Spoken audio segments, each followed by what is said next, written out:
നാദേന്ദ്രിയം രചന ദക്ഷ അവതരണം ഷാഹുൽ മലയിൽ editing Faisal C Nooncheri. ഓഹ്, കാണുന്ന അപ്പൂപ്പൻ താണ്ടി സമ്മതിക്കൂല. ഇങ്ങേർക്ക് അവിടെ വല്ല കിളവുകളെയും സൈറ്റ് അടിച്ചിരുന്നാലെന്താ? അവൻ പല്ലിയടിച്ചുകൊണ്ട് പിറുവിറുത്തു. അയാൾ അവിടെ കണ്ടതും ആളോടൊന്ന് പോയി. രവു പോവാണോ? എന്താണ് രോഹുവോ? അതൊരു മീനല്ലേടാ? അയാൾ അവനെ നോക്കി പറഞ്ഞു. നിങ്ങൾ എന്തിനാ ഇപ്പൊ ഇങ്ങോട്ട് കെട്ടിയെടുത്ത്? അവൻ അയാൾക്ക് നേരെ ചാടി. നീ കണക്ഷൻ കൊടുത്ത് നിന്റെ കണക്ഷൻ കിട്ടാത്തവരായിട്ട് ഈ നാട്ടിൽ ഒറ്റ പെൺകുട്ടികൾ ബാക്കിയില്ലല്ലോടാ. അയാളൊരു പുച്ഛഭാവത്തിലാരെ നോക്കി പറഞ്ഞു. ഓ, ആരാ ഈ പറയുന്നേ? കോഴിത്തമ്പുരാൻ അധികം അങ്ങ് കളിക്കണ്ട. നിങ്ങളത്ര കോഴിത്തരൊന്നേ ഈ പഞ്ചായത്തിൽ ആർക്കും കാണില്ല. അവൻ അയാളെ നോക്കി ചുണ്ടുകൊട്ടി. എടാ മോനെ രാഹുല, കാര്യം ശരി. ഞാനൊരു കോഴിത്തമ്പുരാനായിരുന്നെങ്കിൽ കൂടി എനിക്കേ നിന്നെ പോലെ ഇങ്ങനെ ഒന്നിന്റെയും പുറകെ കിടന്ന് ഒലിപ്പിക്കേണ്ട ഗതികേട് വന്നിട്ടില്ലടാ. ഈ ചന്ദ്രാസന് അതിന്റെ ആവശ്യം വരുന്നില്ലടാ. പക്ഷെ നിന്റെ കാര്യം അതല്ല. നീ ഇങ്ങനെ പുറകെ നടന്ന് വെറുപ്പിച്ചിട്ട് കാലെത്രയായിട്ടും നിനക്ക് ഏതെങ്കിലും ഒരുത്തി വളഞ്ഞോടാ? ഇല്ല. കാര്യം എന്താ? നിന്റെ ഒടുക്കത്തെ ഈ ഒലിപ്പീര് കേൾക്കുമ്പോഴേ അവളുമാര് നാലുപാട് ഓടും. പിന്നല്ലേ വളയില്. ആദ്യം നീ ഒന്നിനെ വളച്ച് കാണിക്കുക, എന്നിട്ട് വന്നിട്ട് ഡയലോഗ് അടിക്കടാ. അയാൾ അവനെ നോക്കി ചുണ്ടൂട്ടി പറഞ്ഞു. കള്ളക്കാർന്നൂര്. അവനെ അയാളെ നോക്കിയൊന്ന് പല്ലിയടിച്ചുകൊണ്ട് തന്റെ അമർഷം തീർത്തു. അതേ, അവിടെ നിന്ന് ചാണകിട്ട് കഴിഞ്ഞിങ്ങ് പോന്നേക്ക്. ഇനി ഇവിടെ വന്ന് കുറച്ച് പിണ്ടം വാരാം. ചന്ദ്രാസൻ തിരിഞ്ഞു നോക്കാതെ പറഞ്ഞുകൊണ്ട് അവിടുന്ന് നടന്ന് നീങ്ങി. ലവന്റെ മുത്തശ്ശനായി പോയി. ഇല്ലാതെ നീ വല്ല ആക്രിക്കും പിടിച്ചു കൊടുത്തേനെ. അവൻ മുറുമുറുത്തുകൊണ്ട് മുണ്ടും മടക്കി കൊടുത്തുകൊണ്ട് അവിടെ നടന്ന് നീങ്ങി. ഇതെന്താടോ 10 ഉരുളി എന്ന് പറഞ്ഞിട്ട് ഇത് 5 എണ്ണുള്ളല്ലോ? പാചകപ്പുരക്കടുത്ത് വെച്ചിരിക്കുന്ന ഉരുളികളുടെ എണ്ണ എടുത്തുകൊണ്ട് മേഘൻ മാധവൻ നായർ നോക്കി ചോദിച്ചു. 10 എണ്ണ എന്തിനാ? ഇങ്ങേർക്ക് നീന്തി കുളിക്കാനോ? അയാൾ ഉള്ളിൽ ഞൊടിഞ്ഞു. തന്നോട് ചോദിച്ചു കേട്ടില്ലേ? അത് ഇനി വേണമെങ്കിൽ എടുക്കാലോ തമ്പുരാൻകുട്ടി. എല്ലാം കൂടി എടുത്ത് ഇവിടെ കൊണ്ടുവെക്കണ്ടല്ലോ എന്ന് ഓർത്ത്. പാചകം ചെയ്യുന്ന നിന്റെ അച്ഛനായിരിക്കുമല്ലേ? അവൻ അയാളെ നോക്കി കാര്യഭാഗത്തിൽ തിരക്കി. എടോ കൂപ മണ്ടൂകമേ, പാചകക്കാരൻ എഴുതിയ സാധനങ്ങൾ ഒന്നുവിടാ ഇങ്ങോട്ട് കെട്ടിയെടുക്കണമെന്ന് പറഞ്ഞിട്ട് താൻ എന്ത് പിന്നാക്കാടോ ഇത്ര നേരം കൊണ്ട് ഉണ്ടാക്കിയത്? അത് കേട്ടതും അയാൾ അവന് മുമ്പിൽ നിന്ന് ഉരുകി. തന്റെ പോക്കറ്റിൽ നിന്ന് കാശെടുത്ത് വീശുന്ന പോലെയാണല്ലോ തന്റെ പെരുമാറ്റം കണ്ടാ തോന്നുക. അതോ ഇതിനിടയിൽ താൻ വല്ലതും മുക്കിയോ? അവനയാളെ ചൂഴി നോക്കിയിട്ട് തിരക്കി. അയ്യോ, ദൈവദോഷം പറയില്ല എന്റെ തമ്പുരാൻ കുഞ്ഞെ. ചോറ്റാനിക്കൊരു അമ്മയാണേ സത്യം. ഞാനൊന്നും എടുത്തിട്ടില്ല. അയാൾ അവനോയി പറഞ്ഞു. താൻ കൂടുതലും സത്യം ചെയ്യണ്ട. ഒരു പാതിരാത്രിയിൽ ഇതുപോലൊരു സത്യം ചെയ്യൽ നടത്തിയിട്ടുള്ളത് ഒന്ന് ഇടക്ക് ഓർക്കുന്നത് നല്ലതാ. എന്നിട്ട് ഇപ്പോഴും തന്റെ വരത്തുപോക്ക് മുറ പോലെ നടക്കുന്നുണ്ടെന്നാണല്ലോ എനിക്ക് കിട്ടിയ ഇൻഫോർമേഷൻ. അവനയാളെ നോക്കി താടി ഒഴിഞ്ഞിട്ട് പറഞ്ഞു. അയ്യോ, അങ്ങനെയൊന്നുമില്ല എന്റെ കുഞ്ഞെ, സത്യ. അയാളുള്ളിലെ പതനം മറിച്ചുകൊണ്ട് അവൻ നോക്കി ദയനീയമായി പറഞ്ഞു. മതി മതി, താൻ അധികം നിന്ന് മെഴുകാതെ പോയി ബാക്കി ഉള്ളിയുടെ കാര്യം തീരുമാനാക്കണോ? അയാളുടെ കോപ്പിലൊരു സത്യം പറച്ചില്. അവൻ ഞൊടിഞ്ഞുകൊണ്ട് തിരിഞ്ഞതും. അയ്യോ, പച്ചക്കറിക്ക് നോവും, അങ്ങോട്ട് അരിഞ്ഞുള്ളടോ. അവിടെ ഇരുന്ന് പച്ചക്കറി നോക്കുന്നവരെ നോക്കി അവൻ പറഞ്ഞു. അവരുടെ ജോലി വേഗത്തിലായി. ഓരോരുത്തന്മാരും മേലനങ്ങാതെ ഇങ്ങനെ പൈസ വാങ്ങാന്നുള്ളതിൽ ബിരുദെടുത്ത് ഇറങ്ങിയിരിക്കുക. അവൻ പറഞ്ഞുകൊണ്ട് അതിന് പുറത്തേക്ക് കടന്നു. അമ്പലമുറ്റത്ത് ഇന്ദ്രന്റെ ബുള്ളറ്റ് വന്നിന്ന് ഒന്നിച്ചാണ്. ഓ, ഊണിന് കാലായപ്പോ വരുന്നുണ്ട് ദേവേന്ദ്രൻ. മേഘന അവൻ നോക്കി ചുണ്ടുകൊട്ടി പറഞ്ഞുകൊണ്ട് ഉടുത്തിരുന്ന മുണ്ടൊന്ന് മടക്കി കുത്തി. ഓ, മംഗലത്തെ കോലം മുന്നിൽ തന്നെ പ്രതീക്ഷിച്ചിട്ടുണ്ടല്ലോ.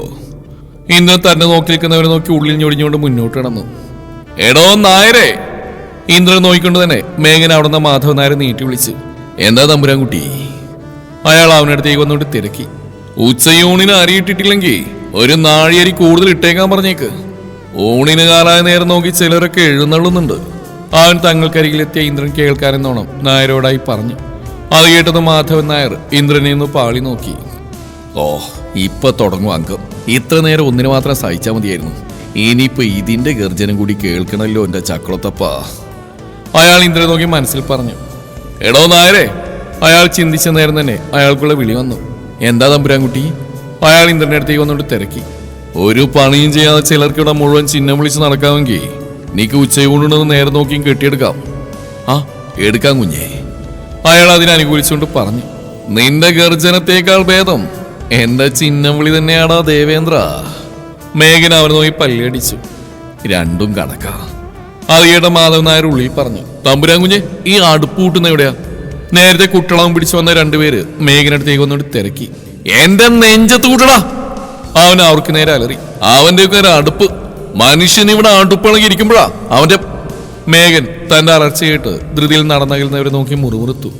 ആരെങ്കിലും ഒരു കുടവെള്ളം എടുത്ത് ഇതിന്റെ മണ്ടയിലൂടെ കമിഴ്ത്തിടും, ഇല്ലെങ്കിൽ ഇതിപ്പോ കത്തി തീരും.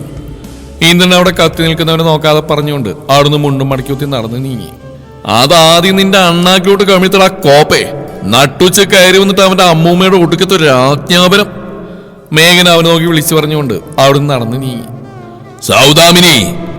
മുറിയിൽ നിന്ന് അയാളുടെ ശബ്ദം കേട്ടതും അടുക്കളപ്പുറത്ത് നിന്നിരുന്നവർ ധൃതിയിൽ അകത്തേക്ക് നടന്നു. അവരുടെ ഓടിപ്പിടഞ്ഞുള്ള പോക്ക് കണ്ടതും അടുക്കളയിൽ കുഞ്ഞിനുള്ള ഭക്ഷണം എടുത്തുകൊണ്ടിരുന്ന നീലി അതൊന്ന് നോക്കി. സൗദാമിനി! അയാളുടെ അടുത്ത വിളി കൂടി അവരുടെ ചെവിയിലേക്ക് എത്തിയ നിമിഷം അവർ മുറിയുടെ വാതിൽക്ക് എത്തിയിരുന്നു. എന്താ, എന്തിനാ എന്നെ അന്വേഷിച്ച്? അവർ അങ്ങേയറ്റം ഭയഭക്തി ബഹുമാനത്തോടു കൂടി അയാളുടെ മുന്നിൽ വന്നുകൊണ്ട് തിരക്കി. അകത്തേക്ക് കയറി ആ വാതിലങ്ങ് ചാരിയേക്കുക, അയാൾ പറഞ്ഞു. അവർ വേഗം അതുപോലെ തന്നെ ചെയ്തു. ആ പെണ്ണിവിടെയുണ്ടോ? അയാൾ അവരോട് തിരക്കി. ഓവ്, എന്തേ? അവരയാളെ നെറ്റി വിളിച്ചെന്ന് നോക്കി.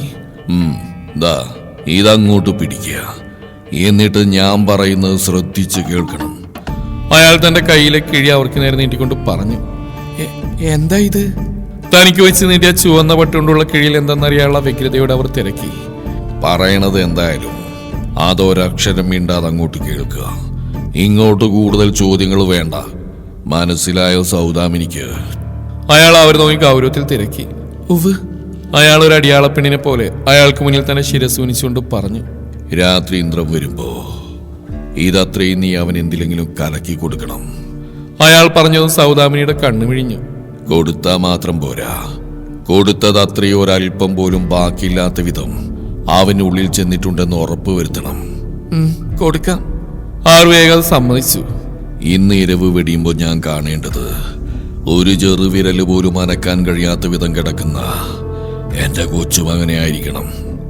അയാളുടെ വാക്കിൽ കേട്ടതും അയാൾക്കൊപ്പം ആ മുറിക്കിൽ നിന്ന സൗദാമിനിയും ആ മുറിക്ക് പുറത്ത് നിന്ന നീലി ഒരുപോലെ ഞെട്ടി. സൗദാമിനിയുടെ ആ ഓടിപ്പിടഞ്ഞുള്ള പോക്കിൽ എന്തോ പന്തികയുടെ മണത്തുകൊണ്ട് അവൾ പുറകെ വന്നതാണ്. എന്നാൽ മുറിക്കുള്ളിൽ നിന്ന് കേട്ട ശിവശങ്കരൻ നമ്പിയുടെ വാക്കുകൾ ഒരു നിമിഷത്തേക്ക് അവളുടെ ഹൃദയമിടിപ്പ് തന്നെ സ്തബ്ധമാക്കാൻ പോകുന്നവയായിരുന്നു.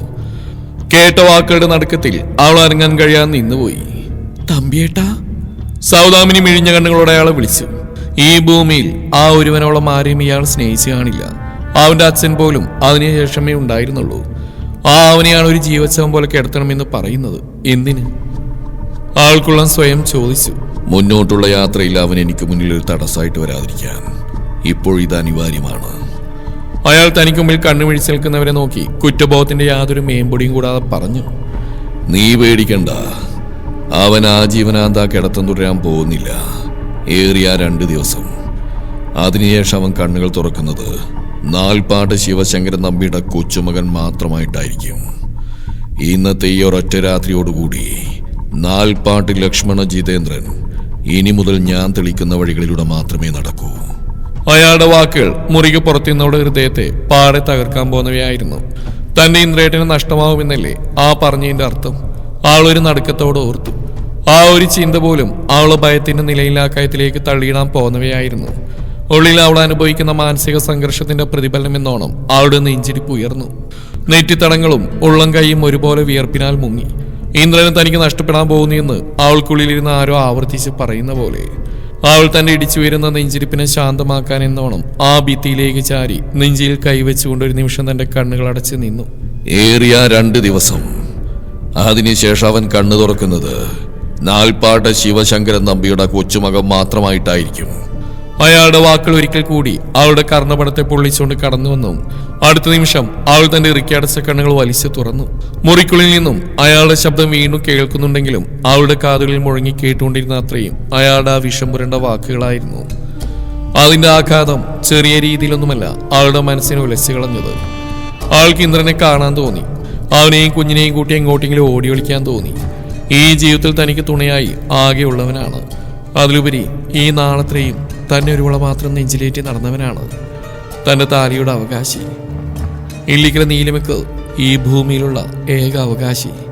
ആ അവനെയാണ് തന്റെ അടുക്കൽ നിന്ന് പറിച്ചു മാറ്റാൻ അവർ ശ്രമിക്കുന്നതെന്ന് ഓർക്കെ അവൾക്കുള്ളിൽ അകത്തുള്ളവരെ ജീവനോടെ ചുട്ടിരിക്കാനുള്ളത്രയും പകയെരിഞ്ഞു. ഇന്ന് രാത്രിയുള്ള എന്റെ പൂജയ്ക്ക് ശേഷം ഞാൻ പറയുമ്പോൾ നീ ഇതവന് കൊടുക്കണം. ഇതിലൊരു ചെറുപിഴവ് സംഭവിച്ചാൽ വിപരീതമായിരിക്കും ഫലം. അത് മറക്കണ്ട. അയാളുടെ വാക്കുകൾ വീണ്ടും കേട്ടുടങ്ങിയതും ആൾ തന്റെ ഒഴുകിയിറങ്ങിയ കണ്ണുനീർ തുള്ളികളെ തുടച്ചു മാറ്റിക്കൊണ്ട് എന്തോ ചിന്തിച്ചുറപ്പിച്ച പോലെ തന്നെ മുറി ലക്ഷ്യം വെച്ച് നടന്നു. മുറിക്കുള്ളിലെത്തിയുടെ ഉള്ളം ഓരോന്ന് ഓർക്കും തോറും കരയിൽ പിടിച്ചിട്ട മത്സ്യത്തെ പോലെ പിടഞ്ഞുകൊണ്ടിരുന്നു. ഒരുപക്ഷെ സൗദാമിനിക്ക് പിറകെ താൻ ചെന്നില്ലായിരുന്നെങ്കിൽ എന്തായിരിക്കും സംഭവിച്ചിട്ടുണ്ടാവുക? ആൾക്കത് ഓർക്കുന്തോറും തന്റെ തലവിരുത്തു. ഇന്ദ്രേട്ടൻ എന്നിൽ നിന്ന് അകറ്റുമെന്ന്, നീലിയിൽ നിന്ന് ഇന്ദ്രനെ വേർപ്പെടുത്തുമെന്ന്. അതിനവരാരാ? ഇന്ദ്രേട്ടൻ എൻ്റെ അല്ലേ? എൻ്റെ മാത്രമല്ലേ? ഞാനില്ലെങ്കിൽ ആ മനുഷ്യന് നിലനിൽപ്പുണ്ടോ? ഇല്ല. ഓരോന്നും പുലമ്പിക്കൊണ്ട് ആൾ കുഞ്ഞിനെയും കൊണ്ട് കിടക്കയിലേക്ക് ഇരുന്നു. കണ്ണു തുറക്കുമ്പോൾ നാൽപ്പാട്ട് ശിവശങ്കര തമ്പിയുടെ കൊച്ചുമകൻ മാത്രമാവുമെന്ന്. അങ്ങനെയൊന്നും സംഭവിക്കാൻ നാൽപ്പാട്ട് ശിവശങ്കര തമ്പിയുടെ കൊച്ചുമകന്റെ ഒരു ചെറു ചായ പോലും ഇന്ന് ആ മനുഷ്യൽ അവശേഷിക്കുന്നില്ല. അവിടെ അവശേഷിക്കുന്ന അത്രയും, ബാക്കിയായത് അത്രയും നീലയുടെ ഇന്ദ്രൻ മാത്രമാണ്. ആ മനസ്സിൽ എന്നോളം വേരൊറച്ചതായിട്ട് ഒന്നും ഉണ്ടാവില്ല, ഇനിയൊട്ടുണ്ടാവാനും പോകുന്നില്ല. അത് പറയുമ്പോൾ അവളിൽ നിറഞ്ഞെന്ന് അവന്റെ പ്രണയം പകർന്നെന്ന് ഉറപ്പായിരുന്നു. ആൾക്ക് അവനെ ഒന്ന് കാണാൻ തോന്നി. എല്ലാം മറന്ന് ആ നെഞ്ചിൻ ചൂടിൽ അഭയം പ്രാപിക്കാൻ തോന്നി. ആ തോന്നൽ അടക്കാനാവാതെ വന്നതും അവൾ ഫോണെടുത്ത് ഇന്ദ്രൻ പറഞ്ഞ നമ്പറിലേക്ക് വിളിച്ചു. മറുപുറം കോൾ അറ്റൻഡ് ചെയ്യപ്പെട്ടതും ആ ശബ്ദം ഒന്ന് കേൾക്കാൻ അവളിൽ തിടുക്കമേറി. ഹലോ. എന്നാൽ അവിടെ ആ തിടുക്കത്തെ പാടില്ലാതായിക്കൊണ്ട് മറുപുറം ഫോണെടുത്ത മേഘനായിരുന്നു. പരിചയമില്ലാത്ത ശബ്ദം കാതുകളെ തേടിയെത്തിയതും അവളിൽ നിമിഷനേരം കൊണ്ട് പതർച്ചു നിറഞ്ഞു. ഹലോ. അപ്പുറത്തുനിന്ന് എനക്കൊന്നും കേൾക്കാതായതും അവനൽപ്പം നീട്ടി വലിച്ചൊരു ഹലോ കൂടി പറഞ്ഞു. ഹലോ. അവളൊരു വിക്കലോടെ പറഞ്ഞു. ആരാ? ഗൗരവമേറിയ അവന്റെ ശബ്ദം. ഇന്ദ്രേട്ടനില്ലേ? ഏത് ഇന്ദിരേട്ടൻ? ആളാരാണെന്ന് മനസ്സിലായതും അവന്റെ ശബ്ദത്തിൽ കളിയാക്കൽ നിറഞ്ഞു. നാൽപ്പാട്ടെ, ആൾ വിക്കിക്കൊണ്ട് പറഞ്ഞു. ഓ, ആ ഇന്ദിരൻ ഉണ്ട്, വിളിക്കാം.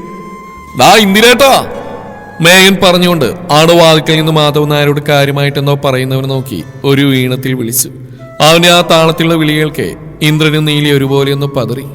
അവൻ തിരിഞ്ഞു നോക്കിയതും കാണുന്നത് ചെവിയിൽ ലാൻഡ് ഫോൺ വെച്ച് തന്നെ നോക്കിയൊരു വാശിപ്പിച്ചൊക്കെ പിടിച്ച ചിരിയോടെ നിൽക്കുന്നവനെയാണ്. നിന്റാണി വിളിക്കുന്നടാ ഇന്ദിരേട്ടാ, അവൻ നാണഭിനയിച്ചുകൊണ്ട് പറഞ്ഞു. അതുവരെ മാധവൻ നായരോട് കനപ്പിച്ച് സംസാരിച്ചുകൊണ്ട് ഇന്ദ്രന്റെ മുഖത്ത് ഒരു ചമ്മൽ നിറഞ്ഞു. എന്നാൽ അടുത്ത നിമിഷം അവൻ ആ ചമ്മലിനധികം പുറത്തേക്ക് വരാൻ അനുവദിക്കാതെ മേഘനടുത്തേക്ക് നീങ്ങി. ശേഷം അവൻ നിന്ന് കണ്ണൂർപ്പിച്ച് നോക്കിക്കൊണ്ട് അവന്റെ കയ്യിൽ നിന്ന് ആ ഫോൺ തട്ടിപ്പറിക്കും പോലെ വാങ്ങി. ഒന്ന് പയ്യെ പിടിച്ചു വലിക്കെന്റെ ഇന്ദിരേട്ടാ, ഇല്ലേലെല്ലാം കൂടി പറഞ്ഞു പോരും, മേഘൻ പറഞ്ഞുകൊണ്ട് അവിടുന്ന് പുറത്തേക്ക് നടന്നു. ഹലോ. അവൻ പോയ വഴിയെന്ന് നോക്കിക്കൊണ്ട് ഇന്ദ്രൻ പറഞ്ഞു. ഇന്ദ്രേട്ടാ.